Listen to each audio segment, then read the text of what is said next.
que nos va a continuar la charla anterior de la parte del manejo de urgencias y de sustancias tóxicas, así que le dejo la palabra a ella y hacemos como siempre al final, bueno, los casos clínicos, y si alguien tiene para presentar algo o comentar, lo hablamos al final. Cuando quieras, Marta. Ok. Bueno, dale. Ponete, pasan ustedes el power. Alguien lo tenía recién. Ahí está.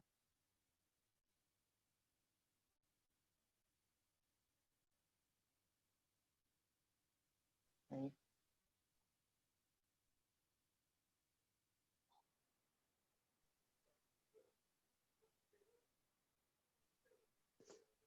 Bueno, entonces siguiendo con la línea de la otra vez, los pacientes con consumo problemático de sustancias se presentan clínicamente en 4 o 5, lo que nosotros llamamos toxindromes, que se acuerdan, los síndromes son conjuntos de síntomas y signos que juntos se asocian a determinadas características. Nosotros los toxicólogos les llamamos toxindromes.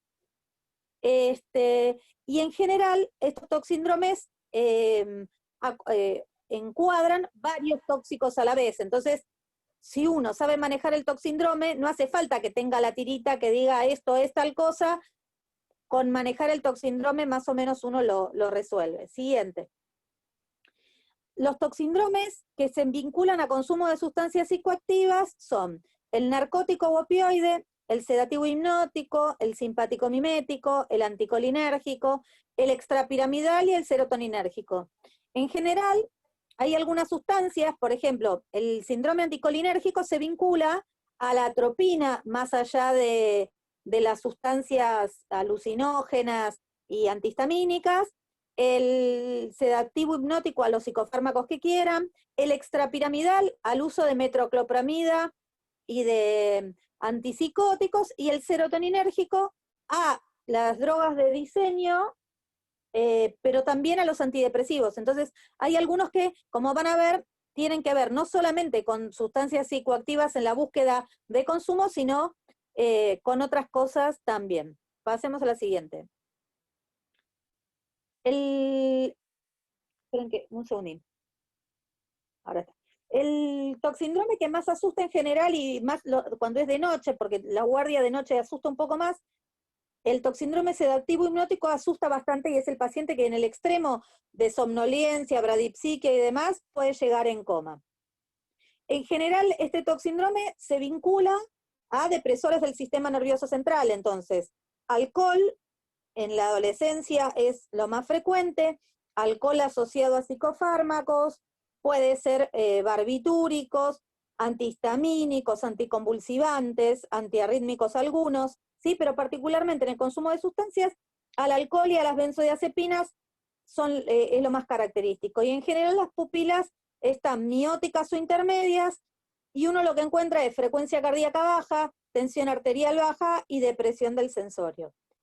¿Qué se hace con este paciente? Ante todo es evaluar el ABC o BCA, o como lo quieran poner, o CBA, o vaya a saber, pero lo importante es valorar que tenga la vía aérea permeable, que no se aspire, que tenga un buen ritmo cardíaco y que tenga un medio interno normal.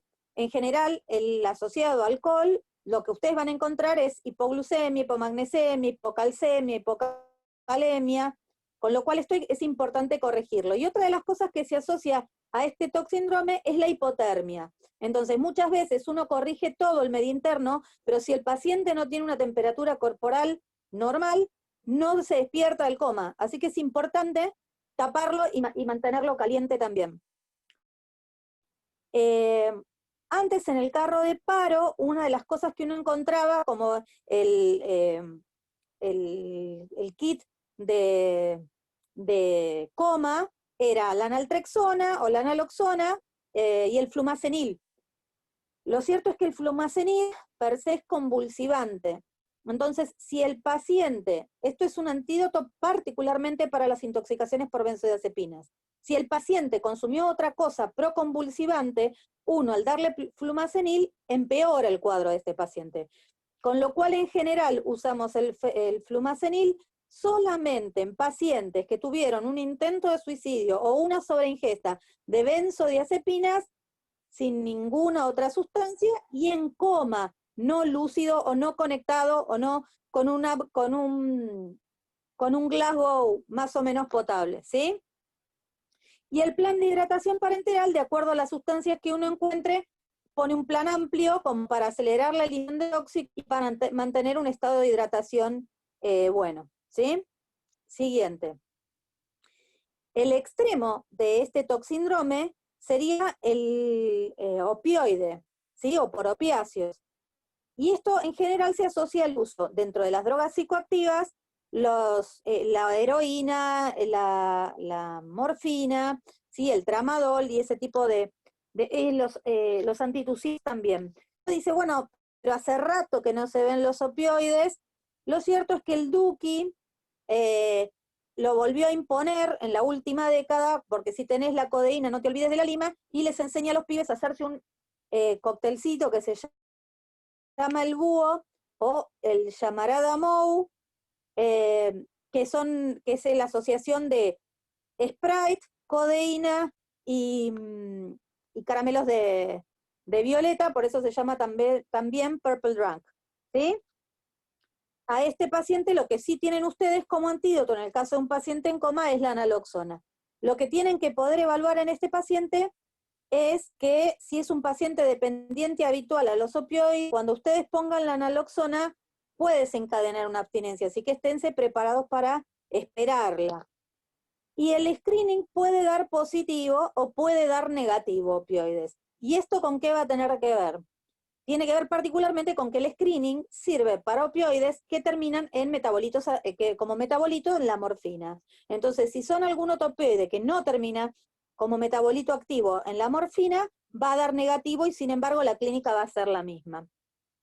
Y hay algunos opioides que pueden tener midriasis junto a este conjunto de situaciones, y particularmente son los que tienen, por ejemplo, la meperidina, que tiene efecto aparte anticolinérgico. Entonces las pupilas pueden estar intermedias y no mióticas puntiformes, pero el resto del cuadro opioide lo vamos a tener igual, con disminución de los ruidos hidroaéreos, con disminución del dolor y el paciente en coma igual. Siguiente. En general, el paciente que viene con un sedativo hipnótico, con un síndrome opioide, uno se asusta, pero el paciente está tranquilo. Cuando el paciente viene con un simpático mimético o con un cuadro de excitación psicomotriz, uno, aparte de tener miedo, no sabe para dónde correr. Y dentro de las características que en general provocan este tipo de cuadros son el extremo del simpático mimético, con taquicardia, hipertensión, midriasis, agitación. Son los estimulantes, más característicamente la cocaína, las anfetaminas, ¿sí? Algunas metanfetaminas también, y dentro de la cafeína en dosis elevadas, el salbutamol puede dar un simpático mimético, y alguna medicación que tenga efecto inhibidor de la monoamina oxidasa. ¿Qué se hace con este paciente? Bueno, en primer lugar, tratar de sedarlo, ¿sí? Si el paciente está más o menos tranquilo, pueden no ponerle la vía con tranquilidad, sino eventualmente lorazepam inyectable, y después se le coloca la vía y se protege la vía aérea. Y es importante en este tipo de pacientes hacer control de CPK, porque lo que provocan estas sustancias es isquemia tisular sistémica. Entonces, hay que valorar una CPK, una CPK-MB, troponina si uno puede, una función hepática, renal y un coagulograma, ¿sí? Porque dentro de las cosas que puede dar esto es trombocitosis y después una coagulación intravascular diseminada. Cuando uno registra la hipertensión en este paciente, lo primero que uno piensa en usar es beta bloqueantes. Lo cierto es que los beta bloqueantes liberan el efecto alfa de los agonistas alfa y beta, o sea, de la cocaína, entonces aumenta la noradrenalina igual y actúa sobre los receptores alfa, y esto da taquicardia e hipertensión, con lo cual empeoran la clínica del paciente. Entonces, en este paciente que tiene vasoconstricción, lo que a nosotros nos conviene darle es un nitrito para que tenga vasodilatación con buena perfusión miocárdica, y que aparte no bloquee los receptores beta, que son los que generan vasodilatación, ¿sí? Entonces, en este paciente no se usan beta bloqueantes, no se usan medicamentos que tengan efecto inhibidor de la monoamina oxidasa, y no se usan fenotiacinas porque tiene efecto anticolinérgico, con lo cual empeora el cuadro clínico de estos pacientes. Y en el caso de tener hipertermia, la hipertermia es periférica, no es central, entonces los antitérmicos comunes no funcionan, lo que sí funciona en estos pacientes son los medios físicos. Y eventualmente, en hipertermias graves, uno podría usar dantrolene como relajante muscular periférico, pero particularmente con los medios físicos y las benzodiazepinas suelen responder bastante bien. Entonces, en lo que uno pide de laboratorio, ya dijimos función hepática, renal, troponina, electro, ¿sí? Y ecocardio, porque modifican la función ventricular del paciente, ¿sí? Este paciente está midriático y suele estar sudoroso y con temblor. Pasemos al siguiente. Cuando el paciente viene midriático, taquicárdico, hipertenso, y con alucinaciones, pero está seco, ¿sí? Y los ruidos hidroaéreos, en vez de estar aumentados, están disminuidos. Esto es un síndrome anticolinérgico, y es una forma particular o bastante parecida al simpático mimético, pero provocado por otras sustancias. Y dentro de las sustancias alucinógenas o los psicoactivos que usan los chicos, la escopolamina, que es la famosa burundanga, los antihistamínicos, que son las pastillas del abuelo, las daturas como el floripondio, el chamico, las plantas alucinógenas dan este tipo de cuadro. Y esto es el del conejo loco, ¿no? Que está loco como un conejo, seco como un palo, rojo como un tomate, loco como un conejo, y bueno, la cuestión es que el paciente está todo rojo, seco, caliente, y habla con gente que no conoce. En general, con las benzodiazepinas, este paciente mejora bastante. Ojo, porque hacen globo vesical. Y si el paciente hace globo vesical, ustedes lo van a llenar de líquido y después tenemos una complicación que es la rotura de la vejiga. Entonces, siempre este tipo de pacientes hay que sondarlos. Y el cuadro, en general, en los chicos que fuman, la asociación de estas plantitas, pueden tener cuadros subintrantes, de repente se conectan y están lúcidos y conectados, y de repente se van a Disney y hablan con gente que no está. Entonces esto tienen que poder esperarlo, ¿sí? Rojo, loco, seco y caliente, ¿sí? Y el salbutamol, en general, no es con la dosis terapéutica, pero los chicos cuando en lo accidental se toman el frascazo, o la madre en vez de poner las gotitas para nebulizar, apretan el chorro, y se lo dan, y en el caso en que ya empiece el paciente con taquicardia y con hipertensión, hay que tener cuidado porque aparte va a estar tembloroso, y va a estar tembloroso y puede hacer hipocalemia, ¿sí? Eso en el simpático mimético anterior, no en el anticolinérgico, ¿eh?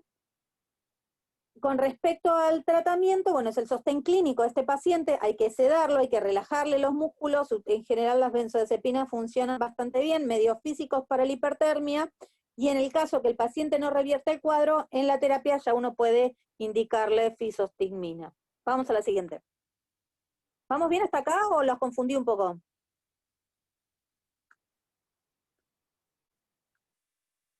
Bien. Otro de los toxindromes donde aparece midriasis, taquicardia e hipertensión es el serotoninérgico. En este paciente lo que uno encuentra es sudoración, mioclonus y sudoración, mioclonus y pérdida de líquido por todos lados.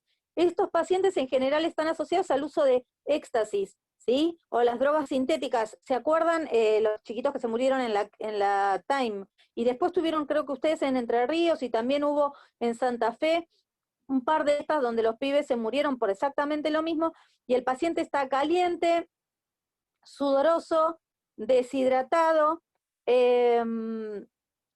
y da cuadro de alucinaciones, y este paciente tiene asociación en general las sintéticas, o pueden estar medicados con antidepresivos. Y las nuevas variedades de marihuana que tienen concentraciones elevadas de THC también pueden dar un serotoninérgico.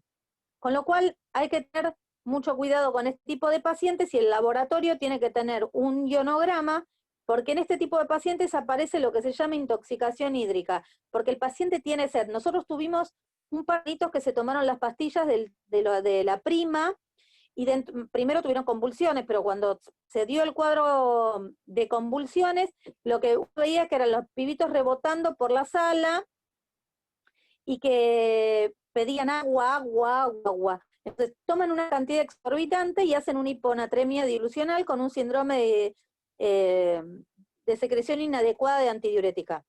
Entonces es importante en este paciente realmente el ionograma y no corregir la anatremia en forma brusca, porque genera alteración pontina, ¿sí? Porque es importante valorar en este paciente que tiene mucho que ver con la intoxicación hídrica también.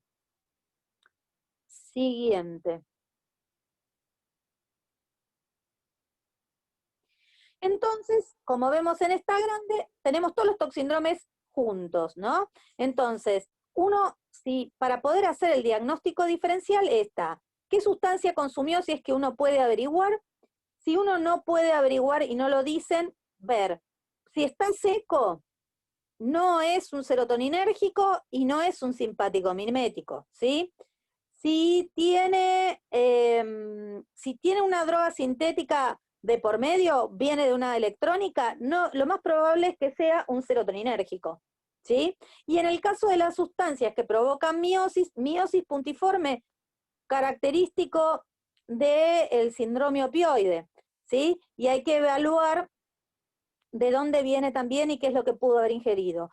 En general, con pupilas intermedias y depresión del sensorio, la sustancia más consumida en la adolescencia, lejos, es el alcohol, así que es lo primero a descartar. En lo colinérgico, bueno, están los órganos fosforados o el caso que se haya comido unos cigarrillos, pero en general no es lo más habitual en consumo de sustancias drogas de abuso, y la serotonina, como les comentaba antes, en general más vinculado a lo que es la electrónica. ¿Sí? Siguiente. El cuadrito que les mostré recién es interesante tenerlo si quieren para tenerlo en la guardia, porque así uno va haciendo tiqui, tiqui, tiqui y va juntando.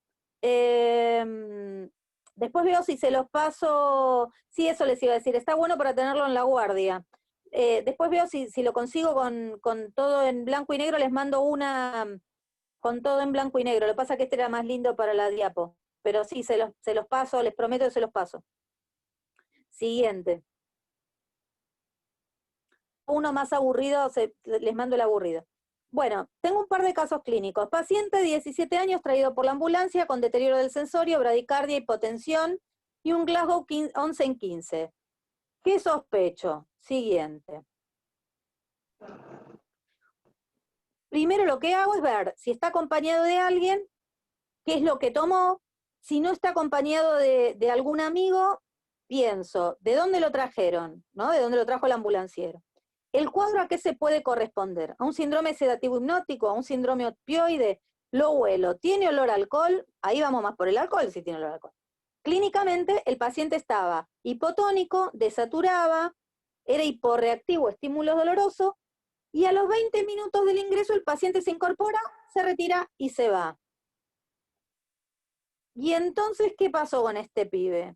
Pensando que en un coma, por ejemplo, por alcohol, puede durar 12 horas. Y una benzo tiene una vida media de eliminación de 5 vidas medias, entonces 40 horas por lo menos tarde. Siguiente. ¿Puede estar intoxicado este paciente? Sí, hay sustancias que pueden dar una recuperación inmediata o mediata, digamos, que tiene una vida media sumamente corta dentro de las drogas de abuso, como el GHB o éxtasis líquido, la queta y el popper. Estas sustancias tienen una vida media sumamente cortita, se eliminan, y si uno hace un buen sostén clínico, el paciente se levanta y va, cual Lázaro, levántate y anda, y se va. Y el monóxido de carbono es otra cosa que da un síndrome de deterioro del sensorio con un paciente que parece en coma, que al salir de la fuente empieza a recibir oxígeno nuevamente y el paciente de repente se despierta. Y esta cuestión de la intoxicación por monóxido, que enseguida recupera la clínica, hace que metamos la pata y que muchas veces el paciente no esté con oxigenoterapia la cantidad de horas que la tiene que tener, porque se recupera rápido. Un paciente con un coma por intoxicación por monóxido mínimamente tiene que estar internado 24 horas, tiene que tener 6 horas de oxígeno al 100 con máscara con reservorio si no tenemos cámara hiperbárica, así que hay que estar atentos con eso, ¿sí? Siguiente. Y el tratamiento entonces de este paciente, con consumo de lo que quieran, es el ABC, control de temperatura para ver si no está hipotérmico, un plan para acelerar la eliminación de las sustancias que pudo haber tomado, un laboratorio con carboxi para descartar esto porque muchas veces los adolescentes son portadores de gorrita y altas llantas y pobres sin con monóxido, y uno piensa que es un falopero, que es un clásico de las guardias. Un screening si es que uno lo tuviera, y el tratamiento es sintomático. Siguiente. Niño, 15 años, traído a la vía pública por presentar, ahora después hablamos de lo del monóxido, por presentar episodio de delirio agitado, ¿no? El examen físico de este paciente es taquicardia, hipertensión, hipertermia, rigidez, midriasis y despersonalización. Cuando hago el laboratorio, tiene hiponatremia, cepreca elevada, urea y creatinina elevada. Entonces decimos, SMD, es éxtasis, ¿no? Es lo primero que pienso. Siguiente. Solicité el screening de drogas y me da negativo. ¿Qué pasó? Bueno, hay un montón de drogas sintéticas modernas que tienen un efecto bastante parecido, como que no dan como metabolito el MD, y pueden dar negativo en la orina, como las catinonas, ¿sí? Las plantas alucinógenas. Entonces, esto no quiere decir que el paciente no esté intoxicado, sí es importante que hagamos un tratamiento a través del toxíndrome que el paciente tiene, sin importar el resultado del screening, ¿sí? Por eso, en general, nosotros, los screenings no son la cosa más importante, nos sirven para despejar en algunas situaciones, pero en la mayoría de las veces los screenings no los hacemos, y no le damos tanta jerarquía. Con respecto a si vos tenés un paciente que entra en coma por monóxido y no tenés carboxi, lo dejás 24 horas internado, oxígeno al 100 con máscara con reservorio, y ya está. Y con eso resolvés la clínica del paciente y te evitas tener una complicación posterior. ¿Sí? Siguiente.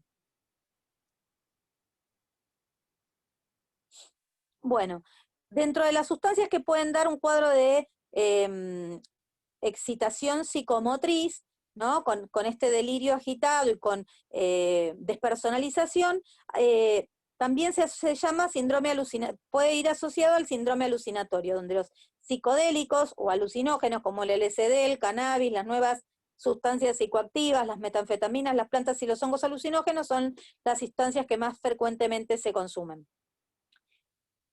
Uno tiene que saber que cuando uno tiene un paciente con alucinaciones y trastornos sensoperceptivos, cualquier estímulo que uno haga sobre el paciente va a detonar más el cuadro clínico. Entonces este es un paciente que no va al shock room, pues si ustedes lo ponen en el shock room, ellos ven una cosa redonda para arriba, con luces y gente disfrazada de verde, con un barbijo, que nada más parecido que una abducción de los extraterrestres, con lo cual uno tiene que tratar de ser en un lugar oscuro, tranquilo, la menor cantidad de gente posible, sedación, uno puede utilizar benzodiazepinas, y tratar de mantener una buena hidratación y chequear cada uno de los síntomas para ver, dentro de todas las sustancias que consumió, a cuál de los toxindromes en cuál de los toxindromes más se encaja para pedir los estudios que uno considere, ¿sí? Y hay algunos pacientes que, pese a esta que haya sido su primera intoxicación, persisten con cuadros psicóticos posterior. Hay que estar atento a que esto no sea una patología dual o un desencadenamiento de una psicosis latente en el paciente. Siguiente.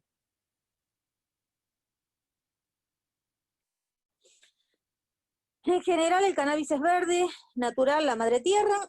Sí tenemos urgencias por consumo de cannabis, desde leve, grave, y también aparece el síndrome de abstinencia. Lo importante de la leve, bueno, es la hipertensión ortostática, que es lo que uno en general ve, náuseas y vómitos y un estado medio ansioso, es lo característico más frecuentemente en la guardia. Las formas graves, lo que estamos viendo cada vez con más frecuencia, es la hiperemesis, que cuesta que responda un montón antieméticos, y la hipotensión grave y el delirio agitado. Y una de las cosas que uno tiene que pensar en estos pacientes que van a tener es hipoglucemia, hipocalemia, que hay que corregir, también asociado al tema de los vómitos y a que los cannabinoides modifican el metabolismo de los hidratos. Y otra de las cosas es hacer una tira de electro, porque puede haber isquemia cardíaca porque detonan un síndrome anticolinérgico bastante importante. En general, uno piensa que la marihuana no es síndrome de abstinencia, pero lo cierto es que sí aparece, empiezan con síntomas de disminución del apetito, irritabilidad, nerviosismo, trastornos del sueño, trastornos del estado de ánimo, y una de las cosas que podemos ver a veces es lo que a largo tiempo es el síndrome motivacional, que es el no poder activarse porque le falta energía para que todo pasa como enlentecido. ¿Mm? Si ustedes miran un clásico de Capusotto, el Faso me pega mal, o Ramita, el superhéroe canábico, cuenta, le están pegando a alguien y yo no puedo hacer nada, esta cuestión de no poder activar, es un clásico, busquen Capusotto que es lo más para los cuadros de cannabis. Siguiente. Y entonces, ¿qué se hace con este paciente? Un plan de hidratación parenteral, corregir el medio interno, benzodiazepinas en la ansiedad, y nunca usar fenotiacinas como antipsicóticos sedativos porque tienen efecto anticolinérgico y detonan peor el cuadro de intoxicación por cannabis, ¿sí? Más los de los cannabinoides, los sintéticos también. Siguiente.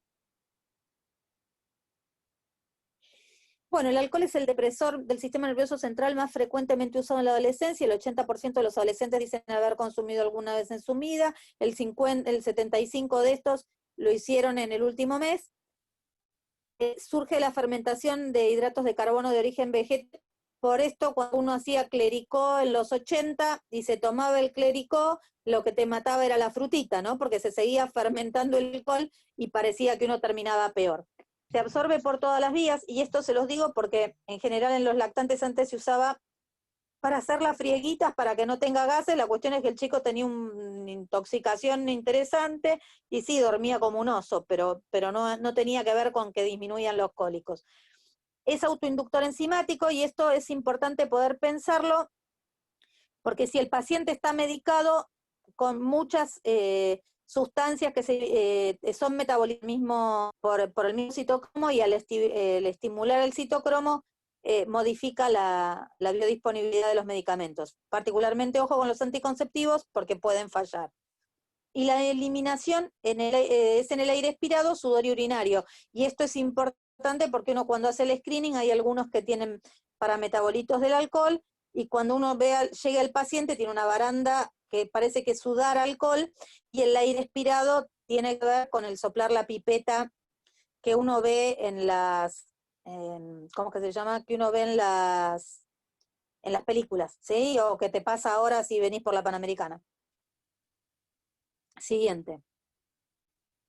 Actualmente, entonces, como habíamos hablado, es el binge drinking o atracón de alcohol.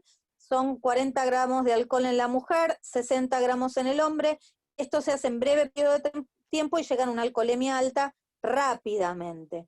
Esto equivale en la mujer adulta, son 4 unidades de alcohol, que son, de acuerdo al tipo de trago, 2 o 4, depende. Por ejemplo, el Fernet son 2 unidades, una cerveza de latita de 350 es una copa de vino es una. Entonces, si uno suma más o menos todo lo que van tomando, llegamos a más de 4 o 6, que esto sería característico para el adulto, y en el adolescente, en teoría, más de 2 tragos más de 2 unidades de alcohol ya es intoxicación, ¿no? O pone en riesgo al adolescente. Siguiente. Pensando que el adolescente en general toma, van pasando la jarra, tiene 0 registro de la que va tomando. Entonces, es importante decirle, mira, tomemos, aunque sea como para que vayas registrando la cantidad de alcohol que vas tomando, pues si no te perdés. Y estas gomínolas, que son las ositos yumi, dentro de un balde con vodka, a mí me lo enseñaron unos pibitos de la escuela donde va mi hija, y era lo que habían preparado para el viaje de egresados, pero lo cierto es que circula por todos lados, y esto, si ustedes ven que es un hidrato de carbono, fermenta más y aumenta más la concentración de alcohol que tiene el Absolut, ¿no? Entonces, como tiene gusto rico porque son dulcecitos, pierden la sensación o la percepción del gusto asqueroso del alcohol, y así es como inician el consumo de alcohol en la adolescencia. También, si no está eso, está la gelatinita casera, que es, hacen la gelatina con 500 mililitros, con 250 centímetros cúbicos de vodka, y también se pegan de la misma manera, ¿no? Sí, porque están caros los gominolas. Actualmente, uno lo que ve en general, el consumo en la adolescencia vinculado al consumo excesivo episódico, no a la dependencia. Uno no ve chicos en general que tengan síndrome de abstinencia todas las mañanas, pero sí se ve el policonsumo, está lo que pinta y lo que pinta me pongo adentro. Los ámbitos son el que viene, el que venga, y las sustancias más consumidas en la encuesta del 2017 fueron alcohol y bebidas energizantes más o menos al mismo nivel, tabaco como tercera sustancia más consumida, y en cuarto lugar el cannabis. Con lo cual, en general, lo que nos está trayendo mayor problema en la adolescencia son las legales, y las socialmente aceptadas como el cannabis, ¿no? Más que la cocaína, pese a que sí se duplicó y aumentaron las cantidades, no tiene pero ni punto de comparación el consumo con lo que tenemos habitualmente ya legalizado. Siguiente. Y yo les decía que se absorbe por todas las vías porque ahí se les ocurren unas cosas hermosas a los adolescentes, y el eyeballing, esto es bien yankee, arrancó en Estados Unidos, es usar la subconjuntiva, ¿no? Se ponen el shot de tequila en el ojo, tratando de que se absorba, como no tiene primer paso hepático, llega más rápido a la urgencia oftalmológica, ¿no? Porque se hacen un desastre en la córnea, se quema se queman, hay úlceras, se descama, y a veces puede haber alta alteración de la visión severa. Sí, tal cual. Vagina, ano también, y hasta la cabeza se raspan y lo absorben por piel. Yo, gracias a Dios, Tampax on the rocks y Batch No 2, muchos. Sí, lo que uno veía que Tampax on the rocks era frecuente antes usado, que es el tampón, ¿no? Bebido en vodka, lo usaban las mujeres alcoholistas crónicas para poder tomar, o sea, para ir a trabajar y no tener aliento etílico. Lo cierto es que la intoxicación también saltan algunas, de acuerdo a cuál de las circulación absorba primero, también tiene menos paso hepático, no tiene primer paso hepático y da una intoxicación grave, más allá del deterioro del pH vaginal y las lesiones que generan la mucosa vaginal, ponerse un tampón con vodka. Pero eso en las chicas tanto no se ve. El butt-chugging, a mí, gracias a Dios, pacientes de hospital nunca me llegaron, pero en los yankees lo utilizan bastante. Sí, sí. Siguiente.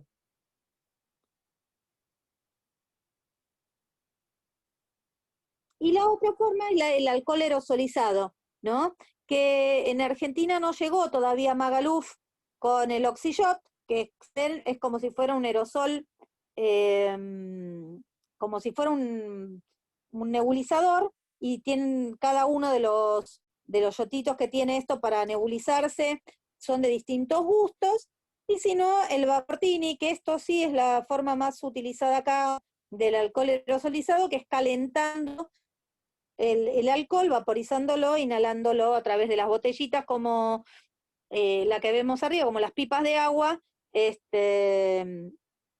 y el otro es como un puff, ¿sí? Lo cierto es que uno tiene una superficie en metros cuadrados de alrededor de 90 metros cuadrados de capacidad pulmonar, que todo eso vaya a parar al pulmón, genera un daño y una irritación interesante, y no es tan fácil andar consiguiendo trasplante broncopulmonar, ¿no? Pero bueno, la irritación es importante, tampoco atraviesa, tiene primer paso hepático, con lo cual ellos consideran que es más barato porque 4 en 1, digamos, más o menos la potencia, y dicen me ahorro unos mangos. No sé si es tan más barato que conseguir un respirador, pero bueno, son boludeces que hacen los pibes. De todas las edades, porque esto ya el adulto joven está también involucrado en esta historia. Siguiente. Y en general, el consumo de alcohol viene en combinaciones. el 72% de los consumidores de energizantes lo hacen asociados al alcohol, el 65% de consumidores de éxtasis también lo hacen sumado al alcohol, el 50% de los que usan benzodiazepinas o psicofármacos también lo asocian al alcohol, y la cocaína y el alcohol en general también van con bastante frecuencia asociados, porque sirven para, el alcohol baja el mono de la cocaína y la cocaína estimula o levanta el bajón posalcohol. Entonces se produce una sustancia que se llama coquetileno, que da unas arritmias cardíacas sumamente importantes y un deterioro neurológico importante también. Esto es muy complicado, y entonces el poder trabajar con los chicos de que van a consumir algo, no mezclen, es importante también. Siguiente. ¿Vamos bien o voy muy rápido? ¿Qué complicaciones tiene el consumo excesivo episódico de alcohol y el consumo en la adolescencia? Es la afectación cerebral. En general, el cerebro va madurando hasta los 25 años, y la neuroadaptación a las concentraciones de neurotransmisores también se va modificando. Y esto hace que el cerebro se mantenga o esté acostumbrado a recibir un subidón de neurotransmisores en particular, que no pasa en condiciones basales. Y esto da mayor predisposición a progresar a la dependencia en la adultez.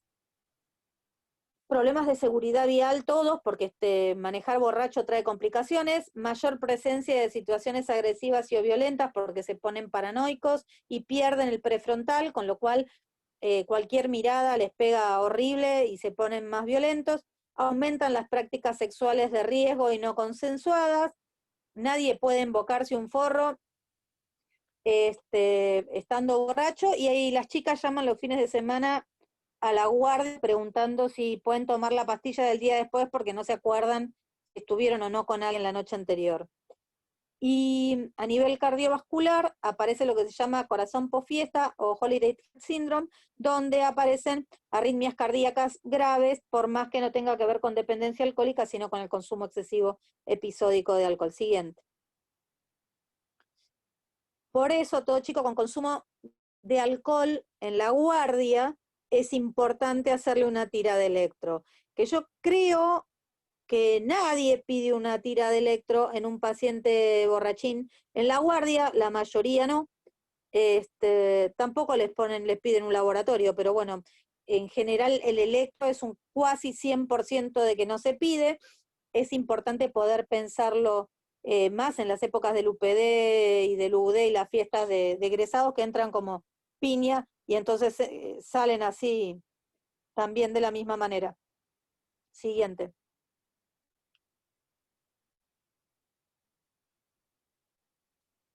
¿Por qué prefieren entonces las formas de estas locas de tomar? Bueno, porque están los mitos, ¿no? De por qué tomar de esa manera, por el ojo, por la córnea, por la oreja, por donde les cruce. Piensan que no les va a dar positiva la alcoholemia, piensan que ahorran alcohol, piensan que no... que no no les va a pegar mal, con lo cual todos son mitos como para sacar, ¿no? Y lo que uno le pide, bueno, le pide laboratorio de rutina con glucemia, iono, calcemia, magnesemia.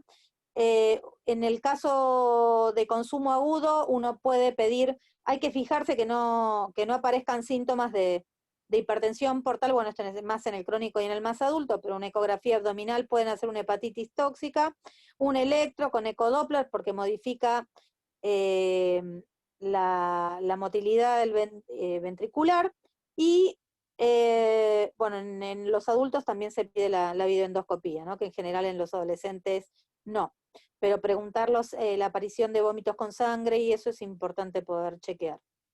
Siguiente.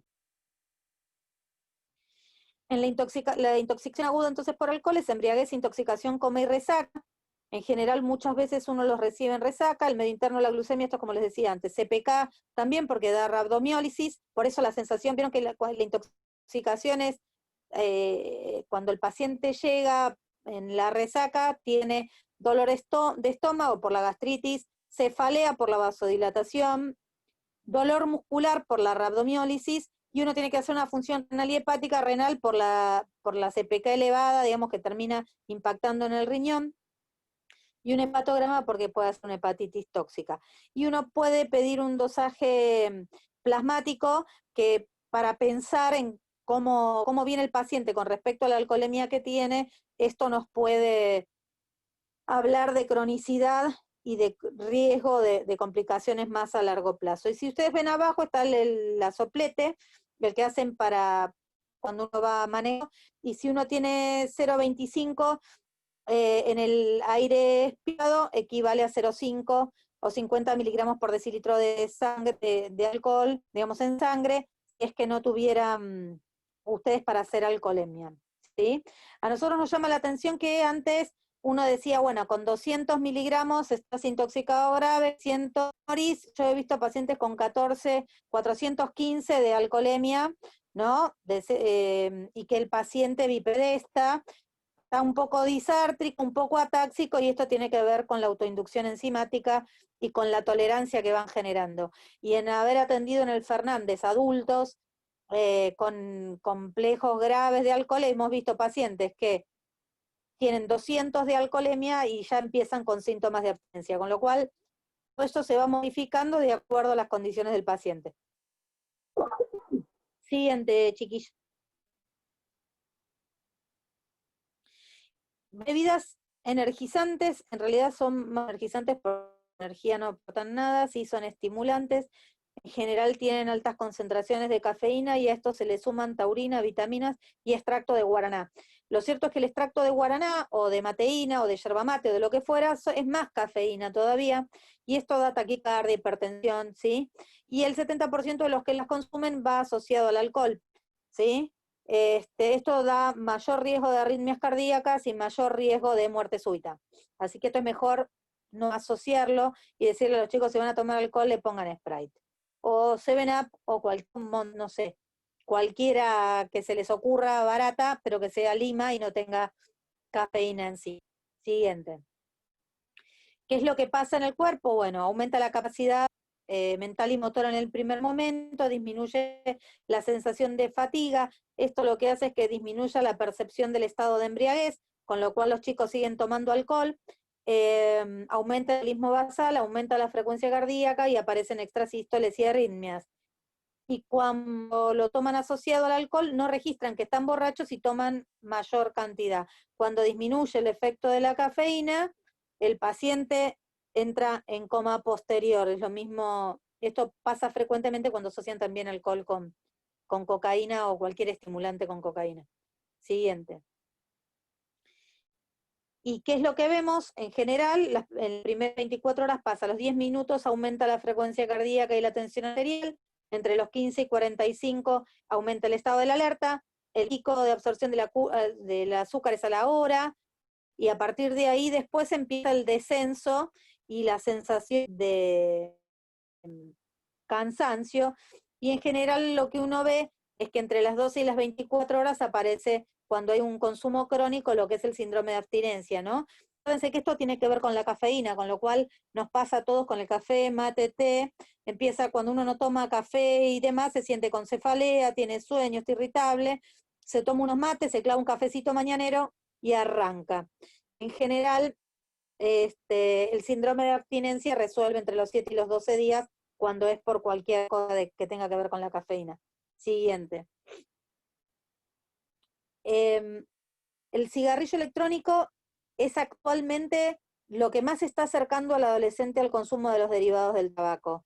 Y antes se consideraba que era inocuo y que no traía alteraciones. Lo cierto es que aumenta la rigidez de la vía aérea, con lo cual esto demuestra que no es tan inocuo como se pensaba, y en general trae complicaciones con esta cuestión de los aceites o en los que se diluye todo esto. Hubo neumonías graves y cuadros graves asociados a esto, ¿sí?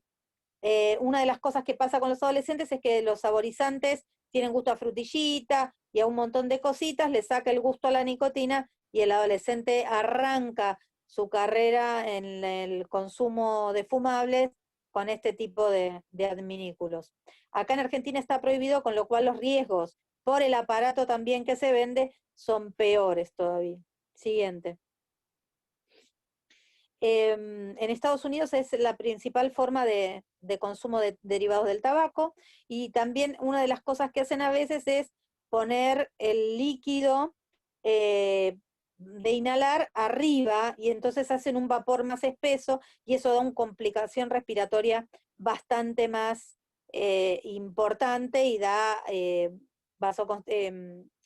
contracción de la garganta, ¿no? Y irritación de la vía aérea también. Siguiente.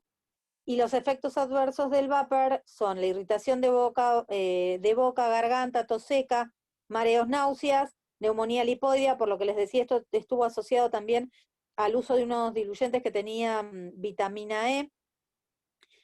En los fumadores pasivos, o sea, de los quienes conviven con los que usan los vapor, la elevación de la cotinina en sangre de estos fumadores, que es el metabolito de la nicotina, depósitos de las partículas en los pulmones de fumadores pasivos, con lo cual esto no hace que, o sea, el cigarrillo, en esto esto no es mejor que el cigarrillo a nivel familiar.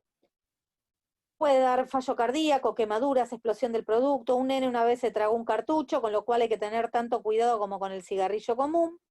Hay muy poca información sobre los ingredientes del líquido del vapor, con lo cual hay algunas sustancias que tienen que también son cancerígenas, y obviamente al tener nicotina, esto tampoco hay que usar durante el embarazo y la lactancia, ¿sí? Con lo cual el vapor como terapéutico en este país no está aceptado como alternativa a la cesación tabáquica, y tiene sus efectos adversos también, ¿no? Siguiente. Cannabis, bueno, tiene unas 4 fases donde aparece el aturdimiento, el colocón, el colgado y el bajón. El bajón es el ataque de hiperorexia posterior y tiene que ver con el descenso brusco que hace de la glucemia el CBD. Tiene una fase de aturdimiento. Nosotros somos una señora que se comió unos brownies que tenía en la casa, que había hecho la hijito, cocinó unas galletitas, y la señora se comió 4, y dice que de repente se le empezó a mover toda la casa, y de repente despegó, ¿no? Ahí vamos pasando al high. Después quedó como colgada, y ahí es donde aparece el pensamiento metafísico, y todos son una genialidad, y después viene la etapa de bajón, donde se comen toda la heladera. Esto pasa no solamente con los cannabinoides, fitocannabinoides, o sea, derivados de la planta, sino también pasa con los sintéticos. Siguiente. Acá vemos entonces desde cómo va pasando de la euforia, relajación, aumento del apetito, a aparecer trastornos de memoria y concentración, crisis de ansiedad, trastornos cardíacos, a medida que los bebés pueden tener prematuros y bajo peso, y en los hijos de fumadores de cannabis puede haber pausas respiratorias, y no es inocuo entonces durante el embarazo y la lactancia. Siguiente. Las recetas de María dejaron de ser de una señora que cocinaba unas tortas a transformarse en una torta de marihuana. Tiene una vía, se utiliza el cannabis por vía digestiva, tiene una absorción mucho más lenta. La aparición de los síntomas es entre media hora y 3 horas, con lo cual a veces se ensartan esperando que les pegue igual que el porro, entonces se comen un montón y les pega una intoxicación marca cañón graves, con vómitos, hiperemesis, como habíamos charlado antes. Siguiente. Los Spice es la variedad sintética de los cannabinoides, y estamos teniendo cuadros bastante graves con isquemia miocárdica y demás, con lo cual hay que tener mucho cuidado. Aparece como frito bacon, free marihuana, pero tiene cannabinoides sintéticos, con lo cual no está bueno el consumo de estas sustancias. Vienen de afuera, ¿no? Porque se hacen en general en Europa. Siguiente. Y las complicaciones que vemos en general es agresividad, taquicardia, hipertensión, temblores, cuadros psicóticos, ¿sí? Esto es lo que en general, esto y las concentraciones de cannabis de THC elevados en las plantas nuevas, son la principal causa de psicosis por consumo de cannabis. El cannabis actualmente tiene hasta 77, 40, de acuerdo a la variedad de plantas nuevas que hay. Estas son las que generan en general psicosis, no lo que fumaba Bob Marley, que tenía un 2, un 4% de cannabis, de THC, que versus ahora hay una diferencia interesante. Siguiente. ¿Por qué actúan esto? Bueno, tienen receptores que son particularmente de los cannabinoides, CB1 y CB2, y aparecen excitación psicomotriz, hipertensión, isquemia, tiene una duración bastante más larga que la de los fitocannabinoides, y las complicaciones como convulsiones y ACV, hipocalemia y falla renal son más frecuentes con los sintéticos también. Siguiente. Entonces, bueno, esto lo habíamos visto arriba. ¿Cuáles son las urgencias por consumo de cannabinoides sintéticos? Es lo mismo que las que vimos antes. Siguiente.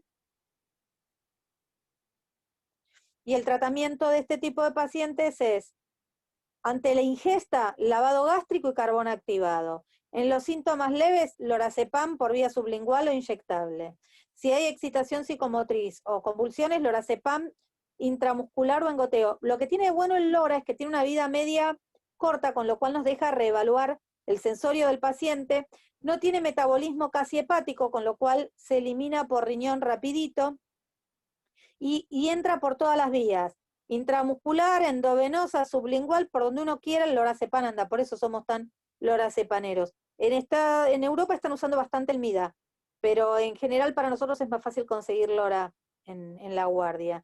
Para la hipotensión ortostática, solución fisiológica, corregir obviamente la hipoglucemia y la hipocalemia, y ojo con la fenotiazina por lo del efecto anticolinérgico. Siguiente. Esto es consumo y embarazo. Los síntomas de intoxicación o los cuadros de complicación en el neonato aparecen en forma precoz o tardía en el hijo de madre consumidora. El sufrimiento fetal agudo, el abar bajo, la prematurez, el bajo peso. ¿En dónde dice no? ¿Dónde dice no? Espera, a ver, espera. Ahora después me lo preguntas, termino con esto y lo preguntas. Síntomas precoces, bajo peso, fragilidad, rotura, bueno, obviamente todo lo que tiene que ver con malformaciones, infartos cerebrales, todo esto, hay cada sustancia, algunas tienen algunos síndromes en particular. Estos son los tempranos. Y hay algunos, particularmente más vinculados al cannabis, tienen alteraciones en el comportamiento, como hiperactividad, retraso madurativo y pontoestatural, que aparece en general más tarde, y en el caso del lactante, muerte súbita asociada a cocaína y tabaco también. Siguiente. ¿Cómo se evalúa una intoxicación qué es lo que uno espera ver en cada sustancia? Bueno, en alcohol uno ve, es una de la principal causa de retraso mental prevenible, ¿sí? Obviamente aparecen las características del síndrome alcohólico fetal y aparece la succión débil, temblor, llanto, ¿sí? Hiperreactividad.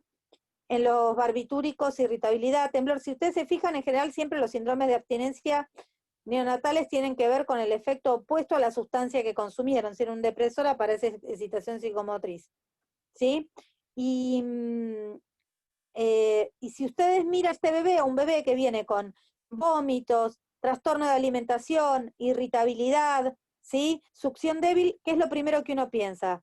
Este pibe, si uno no hace una buena anamnesis, es una sospecha de sepsis, ¿sí? Y muchos salen a las 72 horas o a los 4 días con una sospecha de sepsis con cultivos negativos y resolvió, ¿sí? Y después uno puede ver a posteriori. Entonces síndrome de abstinencia neonatal, uno tiene que sospecharlo, uno tiene que preguntar si la mamá consumió durante el embarazo y tiene que preguntar qué es lo que consumió para poder diagnosticarlo. Si uno sospecha, es una sospecha de sepsis con cultivos nuevos y el pibe se fue de lo complejo de pasar de largo son las complicaciones que pueden aparecer durante los siguientes meses en estos pibes, más porque la mamá tampoco tiene noción de que no tiene que consumir durante la lactancia tampoco. Entonces es sumamente importante la anamnesis prenatal y si no la neonatal con esta mamá, ¿sí? Siguiente. Particularmente para opioides, uno tiene para el síndrome de abstinencia neonatal, es lo que se llama el Finnegan, la escala de Finnegan, ¿sí? Acá, de acuerdo a esta escala, uno puede ver qué grado de síndrome de abstinencia va a tener el paciente. Si es en general mayor 8, en general el paciente muy probablemente aparezca con síntomas graves y este paciente requiera medicación. ¿Sí? Siguiente. Y el tratamiento del síndrome de abstinencia neonatal, en general puede ser farmacológico y no farmacológico. Y cuando es no farmacológico, uno tiene que manipularlo en forma suave, cumplir la demanda de alimentación, hacer una rutina de alimentación, evitar despertar al pibe en forma violenta, cuidarlo, hacerle nidito, ¿sí? Tratar de alimentarlo frecuentemente, ¿sí? Porque si no, en general duermen mucho, pueden hacer hipoglucemia y pueden tener alteración del peso y hay que hacer supervisión posterior de esta mamá, ¿sí? Y del vínculo con esta mamá. Si la mamá va a seguir consumiendo, la lactancia está contraindicada. Y es importante acompañar a la mamá posteriormente con esto, porque más vale una buena mamadera que una teta de una mamá que esté desconectada. Y sí hay que trabajar con la mamá, que si ella va a seguir consumiendo, que deje a resguardo de otro al bebé, porque acá es donde empiezan los accidentes y situaciones graves. Siguiente. El farmacológico, hay distintas drogas de elección. La primera es el fenobarbital, con una dosis de ataque de entre 15 y 20 miligramos kilo y el mantenimiento de 5 a 8. En casos donde el síndrome de abstinencia neonatal está asociado a los opioides, uno puede utilizar morfina, que es el más frecuentemente usado, y actualmente se puede dar metadona. Pero lo cierto es que en general la morfina es lo más habitual. Y en el caso de aparecer un síndrome simpático mimético asociado a un síndrome de abstinencia por opioides, que no mejora mucho con la morfina o con la metadona, uno puede asociar la clonidina también. ¿Sí? Siguiente. Entonces, ante un paciente que refiere que consume, hay que evaluar la situación de riesgo, ver qué tipo de consumo tiene, si es problemático o no. Y hay que poder evaluar también si está embarazado o no, y si está en el periodo de lactancia o no. Armar un equipo transdisciplinario, si no tienen toxicólogo no importa, pero por lo menos un clínico, un psiquiatra, un ginecólogo, tiene que haber cuanto más gente haya involucrada, mejor para que tenga una buena red de acompañamiento. Si el paciente está asintomático, uno lo puede mandar a la casa de acuerdo a lo que evaluó antes y puede hacer un seguimiento a corto plazo. En general de inicio semanal y ver cómo viene con el consumo, cuestión de cómo sigue el paciente con todo esto. Pero si el paciente está asintomático, se interna. Se interna hasta estabilizarlo y evaluar y bueno, ahí se evalúa de nuevo el tipo de consumo y se deriva al alta con derivación dirigida. Vas a ver a fulano tal día en tal lugar, porque si no el paciente se siente pateado. Es importantísimo armar la red del sistema de salud con la familia y con el entorno. Amigos muchas veces también acompañan un montón cuando la red familiar es escasa. Amigos, docentes, uno tiene que agarrar todo lo que tenga en el entorno el paciente. Y los laboratorios o los estudios complementarios a pedir en forma posterior va a tener que ver con las sustancias que consuma el paciente y con el órgano blanco que cada una de las sustancias tenga. ¿Sí? Siguiente. Y cuando el paciente se va de guardia, del alta de la guardia, se tiene que ir con el qué día, a qué hora va a ver a quién. Uno puede hacer intervenciones motivacionales cortas, como para pensar en alguna cuestión de autocuidado, y es siempre importante no estigmatizarlo porque el paciente se siente destratado, de hecho es bastante destratado por el sistema de salud, la mayoría, el sistema de salud es muy eyectivo con los pacientes con consumo problemático, y en general el paciente puede después complicarse un poco más. Siguiente.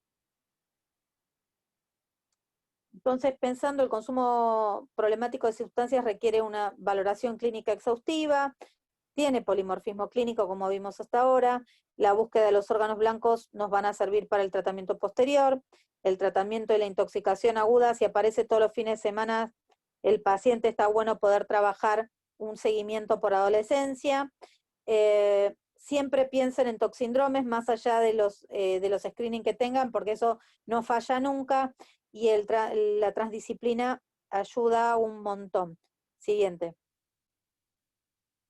Bueno, ahora pregunten.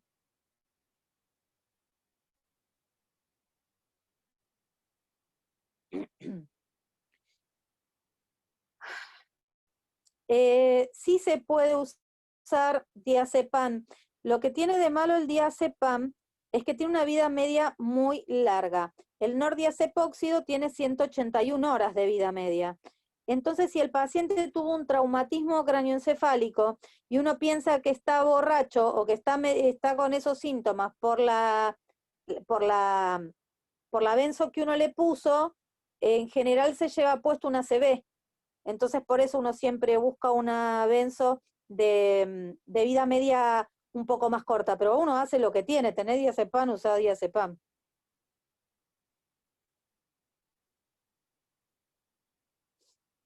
Espera que me quedé con lo de en este momento, esperen que lea el chat porque me perdí, espera. El consumo de alcohol no, aumentó un montón. El consumo de alcohol actualmente aumentó un montón. El alcohol, los psicofármacos, el tabaco y el cannabis aumentaron un montón. Con respecto, en general, con las hojas de coca, ¿qué les pasó con las hojas de coca? Cuéntame un poquito el caso clínico.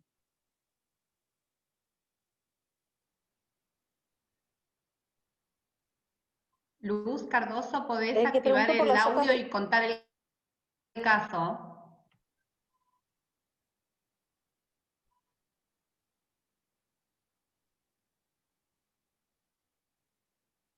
No sé si tiene la posibilidad de activar el audio, Luz Cardoso. ¿Quedó alguna otra pregunta? Mientras, así después nos cuenta el caso clínico de la... No veo otra.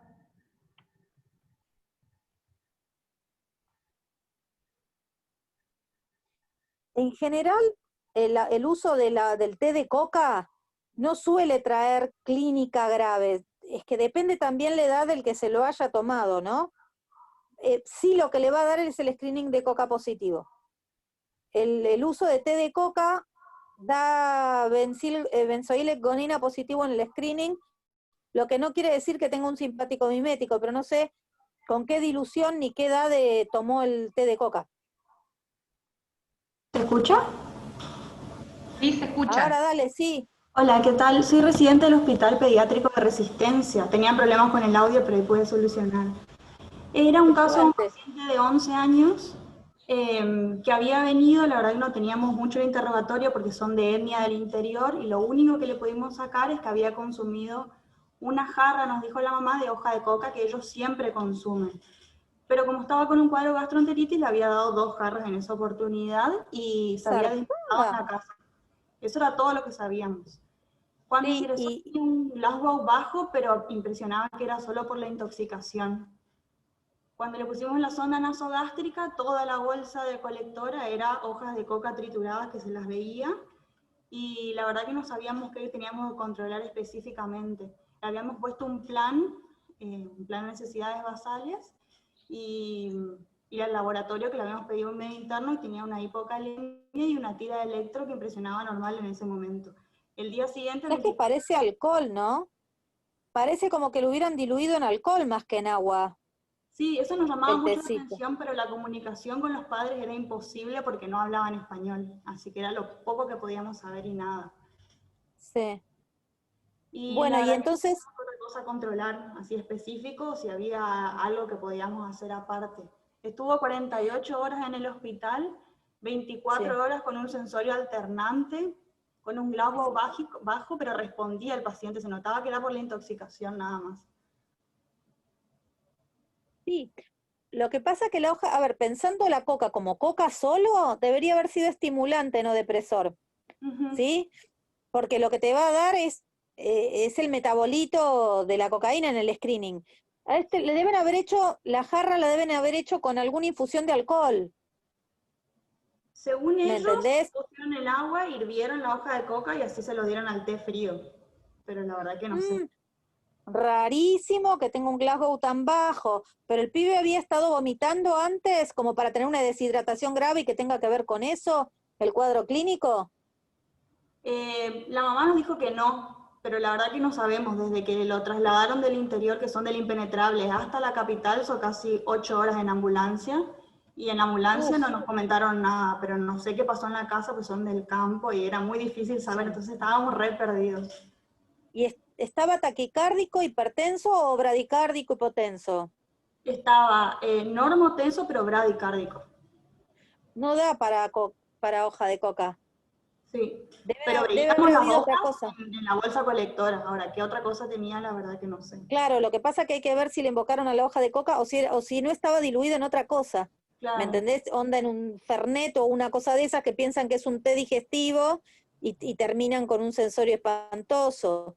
O en algo con anís que tiene netol, que también genera un cuadro gastrointestinal importante. Ujú. ¿Y le hiciste tira de electro? Sí, le hicimos y estaba bradicárdico. Lo único que podemos sacar del electro, no tenía alteraciones. Claro, parece más, puede haber estado mezclado con otras hierbas o le pueden haber pifiado de hojas también, pero en general la hoja de coca es un estimulante. Vos pensás que es lo que usan en el altiplano para estar despiertos y conectados y con energía. Que te caiga Claro, un pibe tronado, no coincide la clínica con lo que dicen que tomó. sí. Pero es bastante frecuente acá porque le dan en la casa o como desayuno o cuando ellos creen que están enfermos, no pueden acceder a las, tienen muchas imposibilidades a llegar al centro y le dan en la casa. Bueno, y lo más importante es corregir el medio interno, hacerle una CPK, ponerle fíjate que no tengo una acidosis metabólica, todo se corrige. O sea, el tratamiento siempre en estas cosas es sintomático, fíjate la parte cardiovascular, Sí, eh, y fíjate que te enseñan a prepararlo más allá de eso, a ver en qué lo preparan o con qué lo preparan. Porque a veces usan ajenjo y usan algunas otras hierbas que pueden dar un cuadro con deterioro también. bueno, más gracias. No, no, ¿por qué?